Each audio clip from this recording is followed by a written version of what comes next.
Let's move on to our other main story this morning, and we're going to cross to Armenia, where commemorations of the 100th anniversary of the slaughter of 1.5 million of their countrymen are currently underway in Yerevan.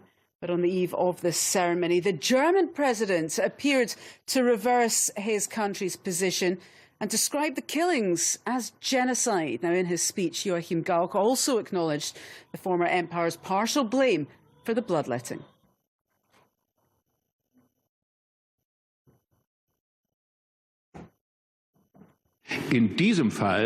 We Germans must still come to terms with the past, as to whether there is in fact a shared responsibility, possibly even complicity, in the genocide of the Armenians. No? I'm the pleasure of welcoming on set two guests now who are here to talk about the impacts of the Armenian genocide as those commemorations get underway. I'm joined by Dickran Kouyoumjian, a historian and specialist on the Armenian genocide, and also very pleased to welcome on set Laurent Leylekian, a political analyst, again specialising on the Armenian genocide. Gentlemen, thank you very much for joining us. If I could start with you, Monsieur Kouyoumjian. This is, obviously, you know a great deal about this. You've been personally affected by this genocide. Would you be able to, sir, just give us a sense of how Armenians, what does this genocide represent to your countrymen, and what does this represent to the sense of their own history? The genocide itself represents a destruction of a national culture and almost the destruction of a people. The 100th anniversary of the genocide represents something quite different. First of all, an enormous sorrow, and it is not with an open heart or a clean heart or a restful heart that I'm here today, or that I'm alive today to witness what is both a moment of solidarity among Armenians, and we hope the other citizens of the world, with regard to this national tragedy, which has been correctly called a genocide, despite the reluctance of my own, and I say own by that, American president, Mr. Obama, who once again seems to be unable to say to Turkey directly that we won't take the negation of this act any longer, but continues to give an extremely important and aggressive statement on it, putting Turkey in a bad position. He literally gives the textbook definition of genocide without using the word genocide, because Turkey has decided this is a word that's taboo for a number of practical and very psychological reasons. Well, we'll go into those reasons in much more detail. We'll explore that with yourself, Mr.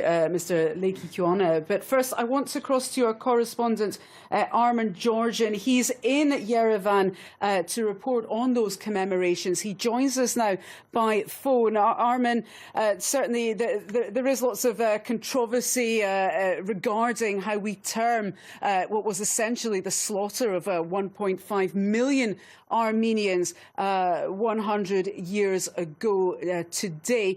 Could you just tell us, if you will, what the atmosphere is like in Yerevan, where you are? Well, as you can imagine, Hillary, it's somber this morning. I was watching a group of people who were looking at the state television coverage. At the moment, it's just showing pictures of the eternal flame at the Genocide Memorial Complex with wreaths of flowers around it. At the moment, there's not much going on in the streets below me. The reason that this is the official part of the day, that's to say the foreign president and the delegation. As we've said already, 4 presidents here and 60 delegations from different countries paying tribute to the victims.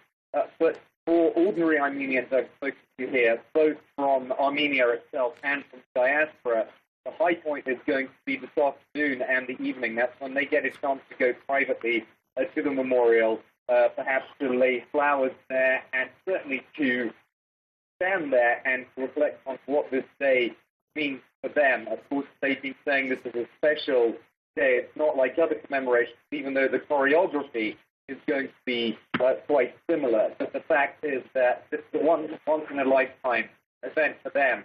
And one couple said, we're definitely going to tell our child that he was here, even though he's too young to remember this particular day. But there is a certain sense that this is not a commemoration like others. Armin, while you're speaking, we're showing our viewers live pictures there of that official ceremony, which is getting underway. We've heard from our guests reaction to this this controversy around whether we call it genocide or not, and whether international leaders are calling this a genocide or not. How are people in Yerevan reacting to this controversy and to the different positionings we're seeing on the international stage?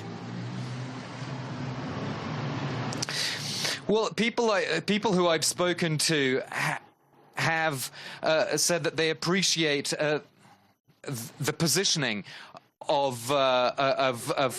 foreign leaders, of presidents or world leaders such as the Pope or indeed the German president. And some people told me yesterday that was a very important recognition by the German president, because German officers were among the first witnesses to these mass killings. But ultimately, also the sense I get from talking to people here is that they want people in the rest of the world to pay attention to the scale of this event, to make sure that that the event is not forgotten. Perhaps the word is not quite so crucial to Armenians from the country of Armenia itself. Of course, to diaspora Armenians, it is absolutely crucial.